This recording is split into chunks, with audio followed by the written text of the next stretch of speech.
কুয়েতে visit visa ও দেশের বাইরে থাকা প্রবাসীদের ছুটির অনুমতিপত্রের স্বয়ংক্রিয় মেয়াদ বৃদ্ধির বিশেষ সুবিধা আগামী 1 সেপ্টেম্বর থেকে বন্ধ হচ্ছে। এরপর ভিসা ও ছুটির অনুমতিপত্রের ক্ষেত্রে আগের নিয়মেই কার্যকর থাকবে। মধ্যপ্রাচ্যের যুদ্ধ পরিস্থিতির কারণে বিমান চলাচল ও আন্তর্জাতিক যোগাযোগে বিঘ্ন সৃষ্টি হওয়ায় অনেক ভিজিট ভিসাধারী নির্ধারিত সময়ে কুয়েত ছাড়তে পারেননি। একইভাবে ছুটিতে থাকা অনেক প্রবাসীও সময় মতো কুয়েতে ফিরতে পারেননি। এ কারণে অনিচ্ছাকৃতভাবে ভিসা ও আবাসন আইন লঙ্ঘনের ঝুঁকি কমাতে কুয়েত সরকার সাময়িকভাবে স্বয়ংক্রিয় মেয়াদ বৃদ্ধির ব্যবস্থা চালু করেছিল।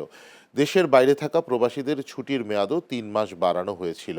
পরিস্থিতি স্বাভাবিক হওয়ায় আগামী 1 সেপ্টেম্বর থেকে এই বিশেষ সুবিধা প্রত্যাহারের সিদ্ধান্ত নিয়েছে কুয়েতের স্বরাষ্ট্র মন্ত্রণালয়। ফলে সংশ্লিষ্টদের আগের নিয়ম মেনে ভিসা ও ছুটির মেয়াদ পরিচালনা করতে হবে।